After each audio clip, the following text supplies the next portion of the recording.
तर्जमान white house Caroline meeting गलबात आखिर अमरीका की शरारत में नरमी नहीं होगी। ईरान को रोजाना $500 मिलियन का नुकसान हो रहा है। ईरानी क्यादत तकसीम का शिकार सदर ट्रंप मुतफिक करते अमल चाहते रहे।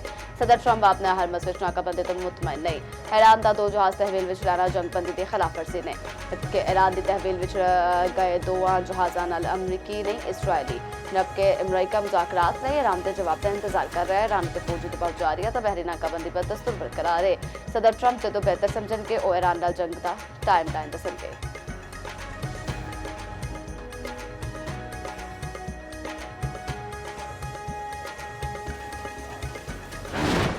जंगबंदियां मुज़ाकरात लई वक्त की कोई पाबंदी नहीं। 3 तो 5 दिनों की मोहलत दियां खबरां छूटियां ने। अमरीकी सदर डोनाल्ड ट्रंप की फोकस न्यूज़ तक गुफ्तगू आख्या ईरान नाल मुज़ाकरात लई कोई नवी तारीख नहीं है। लोग आखते ने मिड टर्म इलैक्शन की वजह नाल मामला खत्म करना चाहते हैं, यह सच नहीं। इस तो पहला ट्रंप ने न्यूयॉर्क पोस्ट के रिपोर्टर नाल गुफ्तगू विच आख्या ईरान नाल मुज़ाकरात दा दूजा दौर जुम्मे हो सकता है। ईरान नाल मुज़ाकरात दे दूजे दौर लई चौंकी खबर है। अमरीकी अखबार के रिपोर्टर ने ट्रंप नाल गलबात दा हवाला दस्सिया। रिपोर्ट विच रखिया कि यह गल अमरीकी सदर डोनाल्ड ट्रंप ते पाकिस्तानी ज़राए ने दस्सी है। अमरीकी मीडिया फोकस न्यूज़ ने व्हाइट हाउस हुकाम का हवाला देते हुए दस्सिया कि ट्रंप ने ईरान नाल जंगबंदी विच तोसी गैर मुअय्यना मुद्दत लई नहीं की। जंगबंदी 3 तो 5 दिनों लई ट्रंप समझते हैं कि डेडलाइन का दबाव ईरान के मुज़ाकरात की मेज़ उत्ते ले आवेगा। इसराइली अहदेदार ने दावा किया है कि अमरीका ने जंगबंदी इतवार तक वधा दी है। अमरीकी सदर ने गुज़श्ता रोज़ पाकिस्तान की दरखास्त उत्ते ईरान जंगबंदी दे विच तोसी की सी।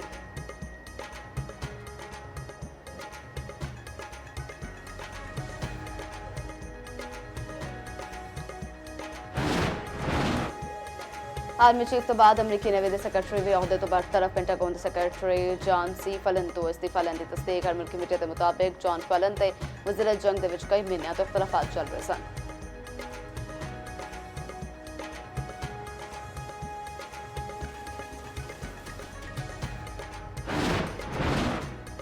अमरीकी नाकाबंदी धमकियां ते वादियां की खिलाफ वर्जी मुज़ाकरात विच बड़ी रुकावटां ने ईरानी सदी मसूद पोजीशन का सोशल मीडिया उत्ते पैगाम लिखिया। ईरान ने मुकालमे ते मुआहदे दा खैर मकसद कीता है ते करदा है दुनिया दावियां ते अमल दे विच तजाद वेख रही है। ईरान की क्यादत विच इख्तलाफात दियां खबरां दी तरतीब। तर्जमान ईरानी सदारती दफ्तर दा आखना है ईरानी क्यादत एक पेट उत्ते तफरके दियां कोशिशां कामयाब नहीं होणगियां। ईरानी पार्लीमेंट के स्पीकर बाकर कलिबाफ ने आख्या सीज़ फायर उदों ही कबूल होगा जो नाकाबंदी ना होगी। फौजी जारियत नाल अहदाफ नहीं हो सकते। अगे वधन का कोई रस्ता ईरानी कौम के हकूक को तस्लीम करना है।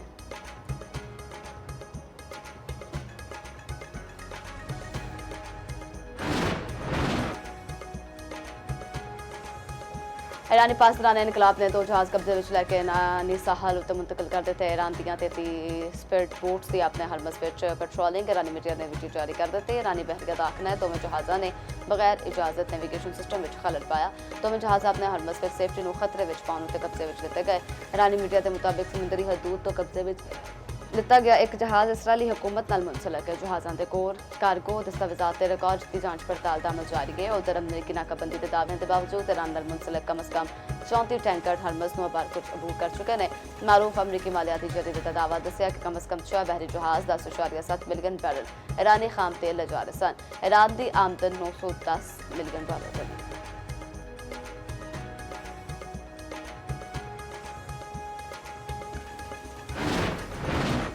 तेहरान में बैलिस्टिक मिसाइल खुरमशहर 4 की नुमाइश। ईरानी मीडिया के मुताबिक यह मिसाइल 2000 किलोमीटर तक वॉर हिट ले जा सकता है।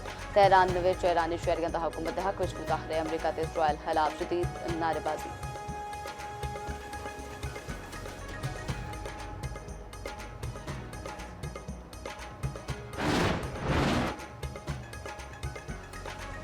अपने हरमस बंदिश खाम तेल दी कीमत फिर वध गई। ब्रेंट क्रूड ऑयल $102.6 फी बैरल में फरोख्त।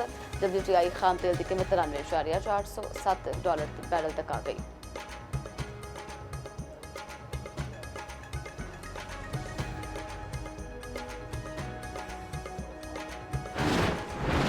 SPL PSL के फैंस लिए बड़ी खुशखबरी। PSL 11 के आखिर 10 मैचेस के विच शायकीन स्टेडियम में दाखिले की इजाजत दिते जाने का इम्कान। फाइनल के आखिरी 2 प्ले मैच ऑफ शायकीन इजाजत दिते जाने का इम्कान।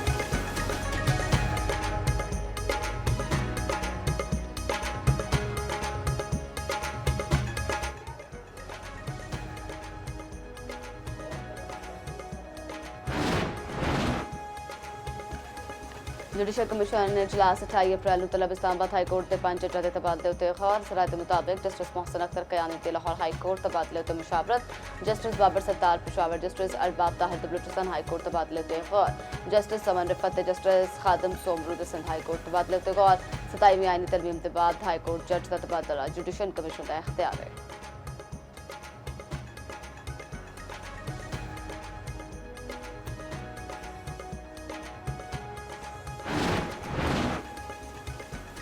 लबनान में इसराइली जारी ताज़ा हमलियां ਦੇ ਵਿੱਚ ਲਬਨਾਨੀ सहाफ़ी समेत 5 अफराद शहीद मीडिया के मुताबिक लबनानी सहाफ़ी अमल खैल विद लाश तबाहशुदा इमारत ਦੇ ਮਲਬੇ ਵਿੱਚ ਲਿਪ ਗਿਆ। ਲਬਨਾਨ ਤੇ ਵਾਦੀ ਬਕਾ ਦੇ ਵਿੱਚ ਵੀ ड्रोन हमला किया। इसराइल का हिजबुल्ला के 2 अरकान ਨੂੰ शहीद ਕਰਨ ਦਾ ਦਾਅਵਾ।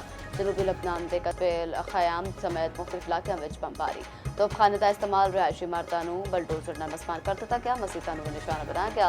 अमरीका दी अपने शहरियों को फौरी तौर पर लबनान तो निकलने की हिदायत।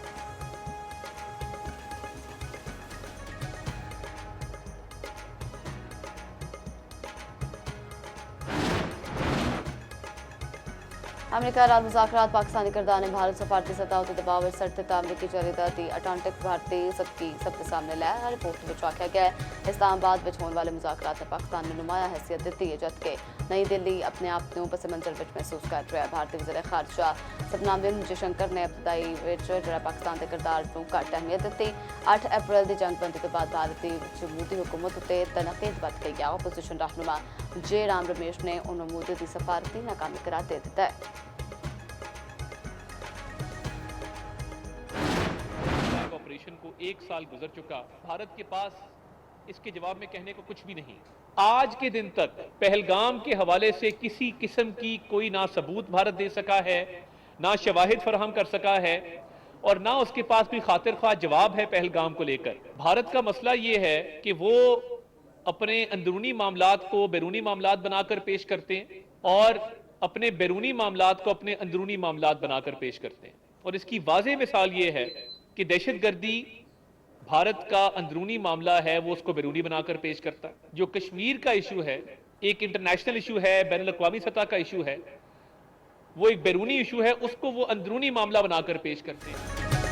भारत दी किसी भी मुहिम जोई का फैसला कुन जवाब दिता जाएगा। वफाकी वज़ीर इत्तलात ने दहशतगर्दी भारत का अंदरूनी मामला है जो नो बैरूनी बना के पेश करता है। भारत की मकारी खुल के सामने आ चुकी। भारत पहलगाम फॉल्स फ्लैग उत्ते कोई शवाहद पेश न कर सकिया। भारत को मार का हक विच मुंह दिखानी पड़ी।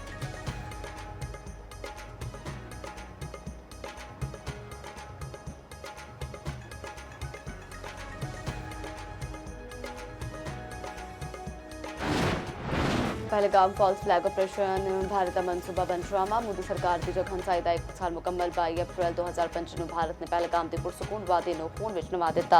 पहलगाम फॉल्स फ्लैग मुनज़्ज़म साजिश थी। भारत ने अपने शहरियों को हलाक करके सियासी फायदा चुकया सी। दाखिली मिसाइल तो तवज्जो हटाने लिए पुराना हथकंडा इस्तेमाल करते हुए पहलगाम ड्रामा रचाया गया। 7 लाख तो वध भारतीय फौज की मौजूदगी के जानबूझ के सिक्योरिटी कमजोर की गई। भारत उड़ी जबकि छत्तीसगढ़ पुलवामा ते पहलगाम वर्गे फॉल्स फ्लैग करने विच तारीख रखता है।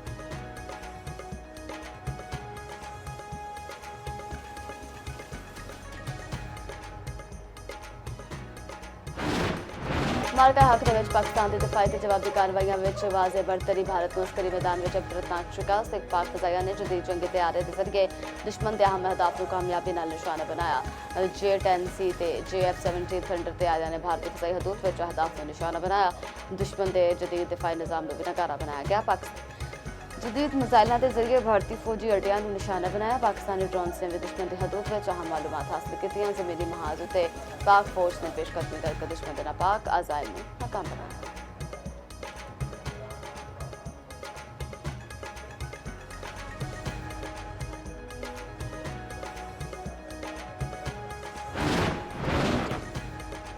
इस्लामाबाद में सिक्योरिटी के इंतजाम सख्त, कई शाहराह बंद, रेड जोन मुकम्मल सेल। जबकि सरेना बलजान अली श्रीनगर हाईवे 0 पॉइंट तो बंद।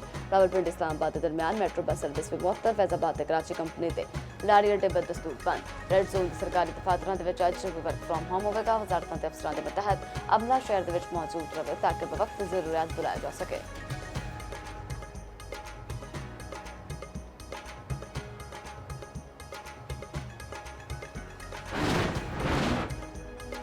सोलर सिस्टम लगवाने वाले सारे सार्फिन ਲਈ ਨੈਪਰਾ ਲਾਇਸੈਂਸ ਲਾਜ਼ਮ ਕਰਾਰ ਸਾਰਫਿਨ ਨੂੰ ਲੋੜ ਦੇ ਮੁਤਾबिक ਫੀਸ ਦੀ ਮਤ ਵਿੱਚ ਨੈਪਰਾ ਦੇ ਨਾਲ ਪੇ ਆਰਡਰ ਅਦਾ ਕਰਨਾ ਪਵੇਗਾ ਸਾਰਫਿਨ 1000 ਰੁਪਏ ਫੀ ਕਿਲੋਵਾਟ ਦੇ ਹਿਸਾਬ ਦੇ ਨਾਲ ਇਜ਼ਾਫੀ ਅਦਾਇਗੀ ਕਰਨੀ ਹੋਵੇਗੀ ਤਰਜਮਾਨ ਪਾਵਰ ਟਿਵਨ ਦਾ ਆਖਣਾ ਹੈ ਨੈਪਰਾ ਲਾਇਸੈਂਸ ਲੈਣ ਦੇ ਹਵਾਲੇ ਦੇ ਨਾਲ रेगुलेशंस मौजूद ने जिसका ताल्लुक रेगुलेटर नाल है विफाकी हुकूमत अहकामात को लाइसेंस नाल मंसूख करना बिल्कुल गलत है।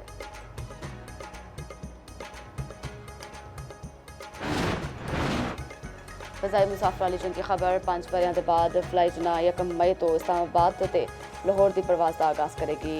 विफाकी वज़ीर दिफा ख्वाजा आसिफ दा फजाई शोबे विच अहम संगमीर अबूर कर होने ते इजहार मुसरत नवीं परवाजा वकला ताजरा मरीजां ते बुजुर्गां लई वड्डी सहूलत करार।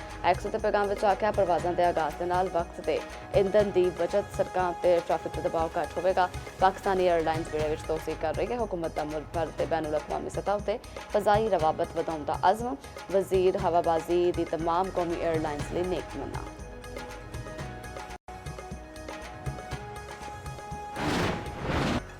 बरतानवी शहजादी लिटियाना के करीबी दोस्त डॉक्टर हसनात खान पाकिस्तान मुंतकल। Jinnah institute of cardiology Lahore के सरबराह मुकर्रर CEO ते डीन दे फ्राइसर अंजाम देंगे। लिटियाना ने डॉक्टर हसनात खान को मिस्टर वंडरफुल का लकब दिता से 1995 में लिटियाना के नाल मुलाकात ने शोहरत दी।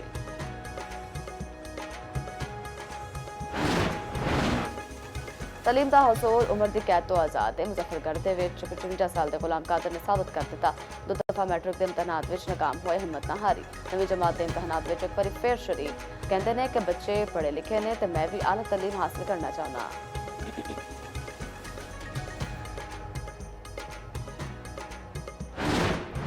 मेरा दिल करता है कुछ गलत जब पता है गलत कर रही हो तो फिर क्यों? 1000 दफा समझाया था ना कि ना लेके जाओ मेरी बच्ची को दे 3 लोगों के अंदर। तो बड़ी इज्जत थी तुम्हें पर तुम्हें इज्जत रास नहीं आई। शम्मो बच्चों आई एम सॉरी मैं उनके साथ मजाक कर रहा था। मर्द वो होता है जो वक्त पर बुरे वक्त पर उसके साथ खड़ा हो। जान एक बार अकेले लेट के देखो बहुत अच्छा लगेगा। आओ बैठ। मुझे पापा के साथ सोना है। वो क्या प्रॉब्लम है? अली बदतमीजी कर रहे हो मार खा लोगे। सुबह स्कूल है लेट हो रहे हो चलो सो जाओ। बस करो ना प्लीज पापा। बस हर वक्त की जिद अच्छी नहीं होती। बड़े हो गए हो बड़ों की तरह बिहेव करना सीखो। ते एक्सप्रेस एंटरटेनमेंट के ड्रामे मिस एंड मिसेस शमीम की कहानी जज्बाती मोड़ ते दाखिल रिश्तियां दे विच शक ते तनाव अपने इंतहान पड़ गया। बच्चे की पैदाइश के सवालात ने कहानी नूं पचीदा बना दिता। शमीम खौफ का शिकार अमाइना डिप्रेशन विच मुब्तला ड्रामे दे विच मुआशरती दबाव की भरपूर अक्कासी वेखो हर जमेरात तो हफ्ते दी रात 8 बजे सिर्फ एक्सप्रेस एंटरटेनमेंट ते।